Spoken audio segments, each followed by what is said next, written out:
All right. So hi, everyone. I'm T. I'm the CEO of Multis. My voice is a little bit broken. I went to the Degen yesterday. I'm actually, I'm glad to see you all here. It's very hot. So thank you for making the effort. So a few words on Multis, on what we're building. So we build corporate cards and financial software for the Web3. So the idea is to help entrepreneurs and finance teams automate the crypto and the USD payments and close their books faster. Today is not about Multis, though. We wanted to experiment with a new format. Usually we talk about the future of finance, we talk about DeFi, we talk about integration, some more technical stuff. So we thought that for the first time, we would just talk about basic things, very basic things, going back to the basic of just building a project, spinning off a DAO, and try to share some of the good practices, some of the tips that a lot of DAO core team contributors have been sharing with us over the past week. We are super fortunate to be working with about 150 DAOs right now. And you'll see that most of the things are, again, very basic, but they will, if you're starting a project, they will help you avoid costly mistakes. They will help you save time. They will help you, well, maybe get a better sleep. Let's do it. Well, I guess I missed the introduction.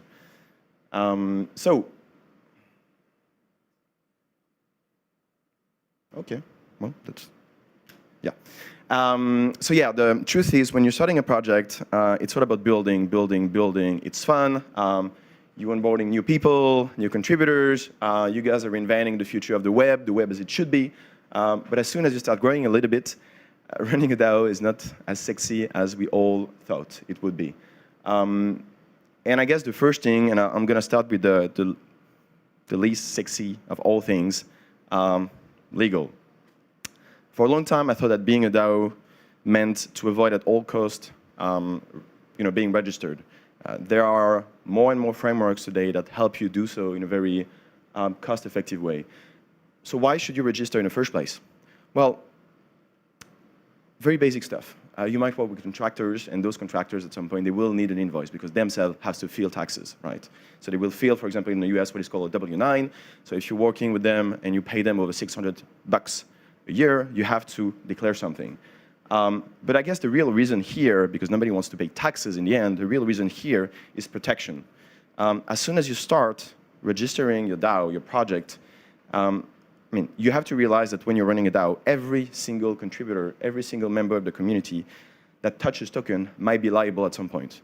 We are working in a space where innovation is constant, where we are always moving fast, breaking things, evolving in a very gray area, so you never know what's legit today and what can be or what cannot be legit tomorrow.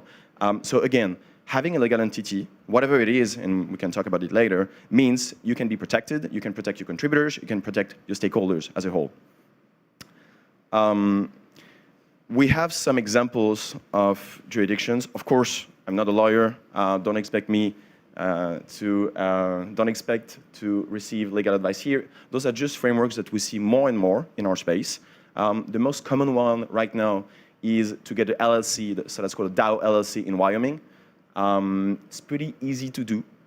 The only thing that is a bit cumbersome is that you may have to declare, you have to fill what is called a K1, which is basically tax filings. It's taking a lot of time because it was designed for investment funds at first. There's a new thing popping out, which is called unincorporated nonprofit association. For example, Wyoming, you have companies like organizations like MakerDAO who are registered there. UNAs is a new status that I recently came across with. For example, Concash, so Cameron told me about this a few days ago. The beauty of this is that if you're not considering making profit and distributing dividends, tokens to your stakeholders, you can build this kind of very lightweight, you can register this with this very lightweight status. You don't even have to do extensive fillings because this is an association. Of course, if you start your project before decentralizing, you might go with a very standard C Corp in the US.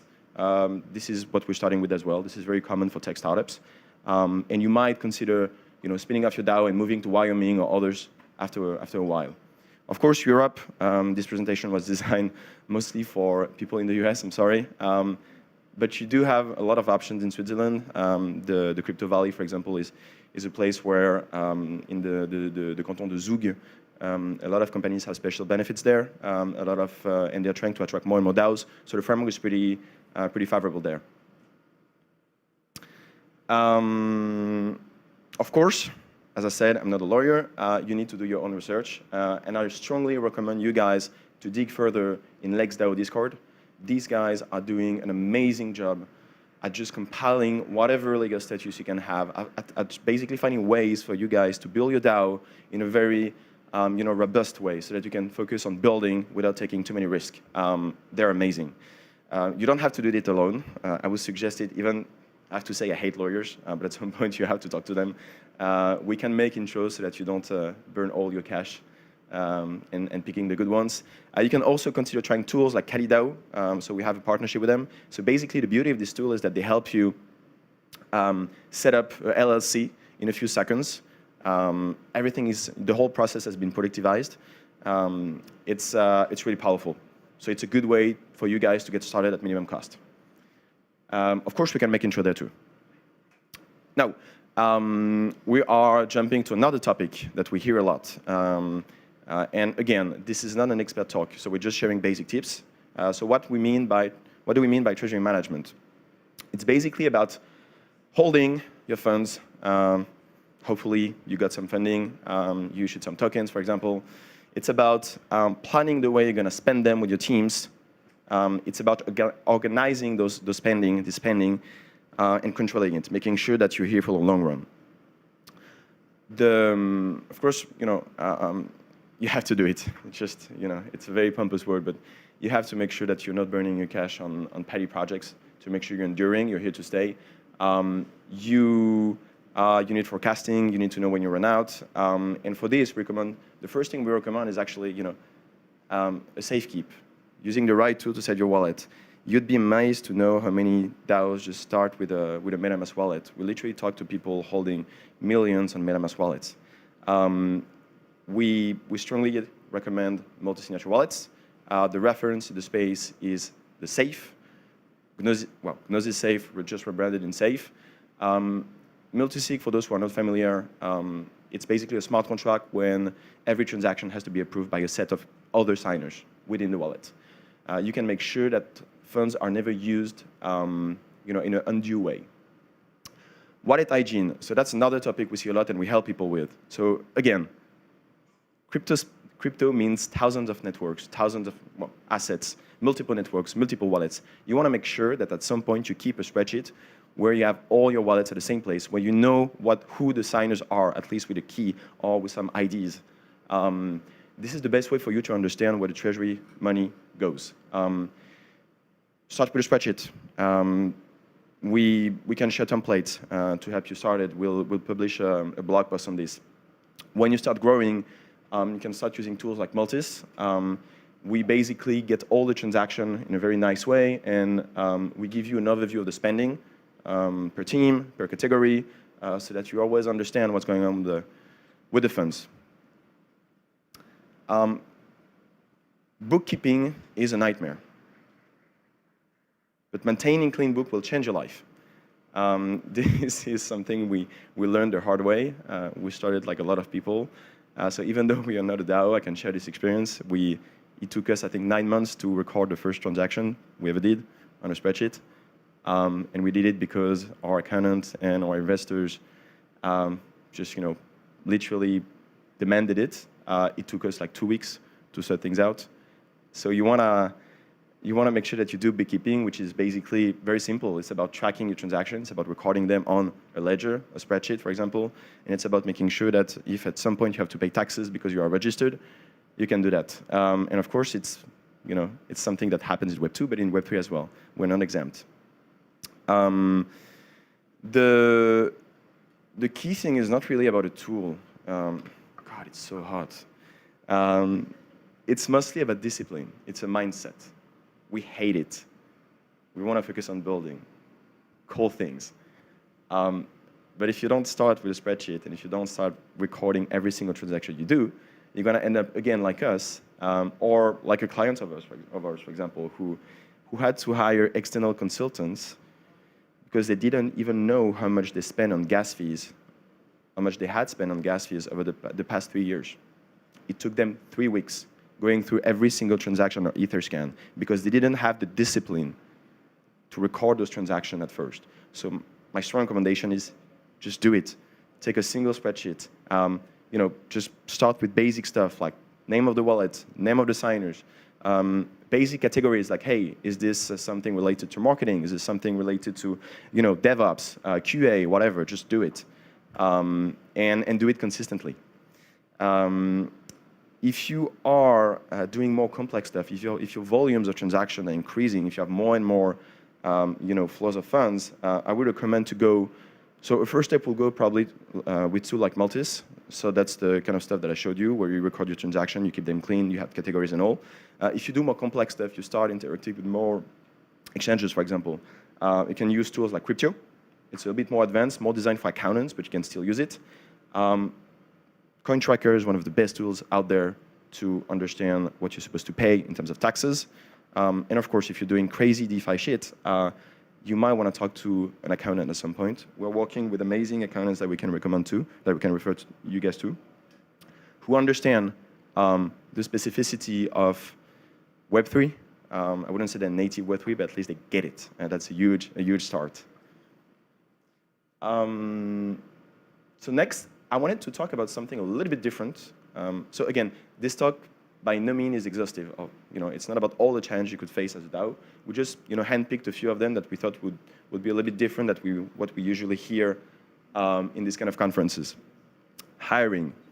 So you have a DAO. It's up and running. You're building an amazing protocol. Everything's in order. But managing stakeholders in a DAO is extremely confusing. You have so many different types of stakeholders. You have the core team. You have core contributors. You have pod leads. You have treasury leads. We don't even know how to call them, right? Every single DAO has a different taxonomy. You have contractors, of course, as well. Hiring the right people can be extremely difficult, extremely hard. And for a long time, I thought that hiring in a DAO was very different from hiring in Web2. Not that much, actually, when you think about core contributors. And I'm going to show you an example of Decentraland where they have a very robust process that you can get inspired from to help you pick the right people to build your project. The first thing before hiring the people, and again, that sounds obvious, but we've got a lot of people who never did it. You need to define your needs. So you need to, that could go with a governance proposal. We have some examples with Pocket, for example, that we can share. They write extremely precise job description for every single contractor, every single proposal, and they match those two. And you have to build a pipeline. We did the math. We talked to a lot of people in the space, and usually it's about, hiring is only about 10%. Sorry, finding people through job posts is only 10% of the people they hire. Everything comes from the network. Everything comes from the community. And the best way, the strategy that work the best are basically to incentivize with native tokens people from your community to refer the right people and to get them in your pipe, and then in the process I'm going to show. So a few words on the process. You need one. Usually it starts with a proposal, with outlining the process. You get it approved. And from there, you can have multiple different stakeholders joining this process. We'll write a post on that. Maybe should have added more details on that, but I'm just going to describe the process at Decentraland, which I think is one of the best out there. So first, there is a candidate, of course. There is a referral, so that's somebody from the community who's actively joining the process. Then you have a team lead. So I'll talk about team structure a little bit further, but you have a team lead, so usually a core contributor. Then you have a team member, so that's somebody who has the same skill set as the people you want to hire, and can vet those skills. They have reference contacts, so that's former contributors who work with this potential new hire in other DAO, other projects, for example. They have what surprised me the most was the fact that they have what they call an HR facilitator. So just like in Web2, you have somebody, like a core contributor, whose role is simply to make sure that the process goes smoothly. And then you have a community witness. So that's simply somebody who will make sure that the whole process is done in a very caring way, respecting the values of the DAO. So as you can see, you have 7 people involved in the process. So it's really not open buffet in the end, and successful DAOs all have these kind of processes that they implemented very soon. I wanted to talk very quickly about Coordinape. I don't know if you guys are familiar with this tool. I think that was built by the former founders of Yearn at first. It's basically a way for you guys to, once you hire the right people, you have a thriving community, you want to understand what people are working on. You want to be able to map and visualize the flow of funds when you pay, when you incentivize them, for example. And Coordinate is an amazing tool for this. It was built exactly for this. Build a map of contributions, making sure the right people are getting incentivized the right way, making sure the right people are working with the right teams. And which leads me to another point I wanted to touch base on, which is the structure. So I'm going to take 2 examples here, so Idle Finance and Links DAO. So Idle Finance is basically a yield rebalancer, and Links DAO built the first membership community around the golf course. So totally different examples. So the way they did it, so first they started without any structure, without any organization. But soon they realized that was a total nightmare. Nobody knew what they were working on. And so they came up with this setup where, so they spin out a lab, which is a C Corp. They have a foundation, which is in Wisconsin. They have co-founders in the labs, which are all domain experts. And then they set up like multiple DAOs, so usually each of these sub-DAOs having a multisig. Every single DAO is called a pod or a league. They have community leads who are elected by the community and who are building their own team. Everything gets vetted and approved by the community, of course, through governance proposals. And all of these sub-DAOs usually report to a master DAO, which is very often the Treasury one, so the big multisig of the DAO. So that's kind of the way those guys structured this whole organization. I think Maker is doing something similar.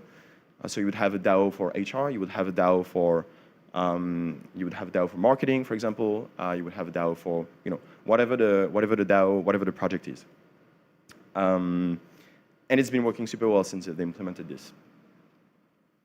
And the last thing that we talk a lot about Idle, I think I need to be careful with time, is one of the misconceptions as well is that we're just building stuff and we don't need metrics.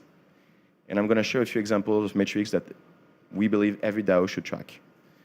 So what do we mean by KPIs, by metrics? It's very simply a measurable value that can help you demonstrate how effectively a pod or effectively a league is working, is achieving the key objective as a DAO. It's also a nice way for simply to align the team, the community, contributors behind a single common goal. Few examples here that we can share as well. So for example, the first example is about marketing. So that would be the kind of metrics you could track as a marketing league, a marketing pod. You can have stuff around, voter participation. Of course, this is a key one. How active people are in the community. Of course, you can have product one if you're building a product, an application on top of the protocol. Protocol one, this is something where probably people are most familiar with. It's basically how much money people just lock, for example, in a protocol. And the one I like is really about burn rate, but I'm biased, of course, because I'm building Multis, but it's really about burn rate, cherry size, token appreciation, in and out flows. Those are the basic things that people like Idle or Links, for example, are tracking on a weekly basis. So we do recommend to track these metrics. We do recommend to usually start with a proposal to align everybody behind those goals, those KPIs, and to share them. one of the key missing things in the early days of DAOs was the fact that nobody knew, again, how effective the team was and whether people were actually reaching the objective of the DAO. You can start with very simple dashboards. Could be a spreadsheet. You can go with Dune, which is an amazing tool, which is a very more complex tool, but really exhaustive, so you can basically map and share any kind of data you want. Multis is more for financial data. We built a function to export very easily spending breakdowns, for example, by team, by categories, by pods. And of course, it's all about monitoring, reporting, and improving. And you need metrics to do that. I think this is it. We wanted to keep it short. Again, we wanted to keep it super basic. This is the first time we're giving this presentation. We wanted to experience with a new format, so we'd love some feedback to make it better so I can serve the community better. If there are some topics that you guys want to dig, because we do acknowledge that this is pretty shallow, we're happy to dig them those topics with you guys. Shoot. Thanks. You mentioned the structure with the sub-DAO.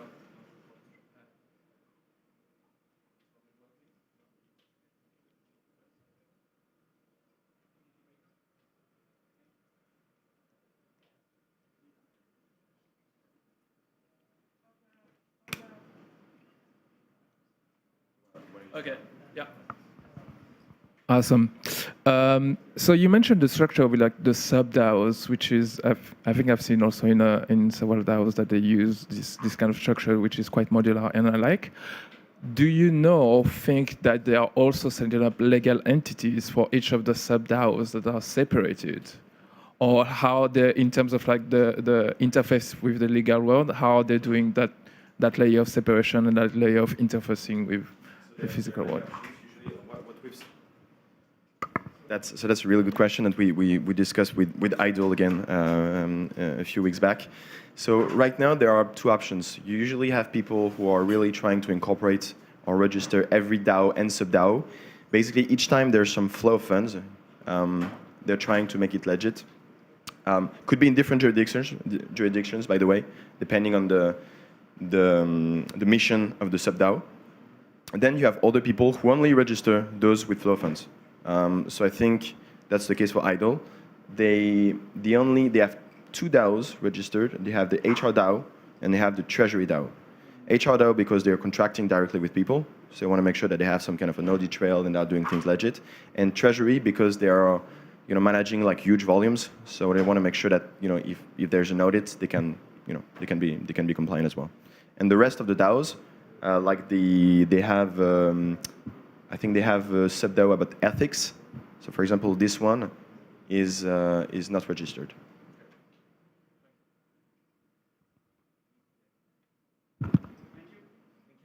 Thanks, guys.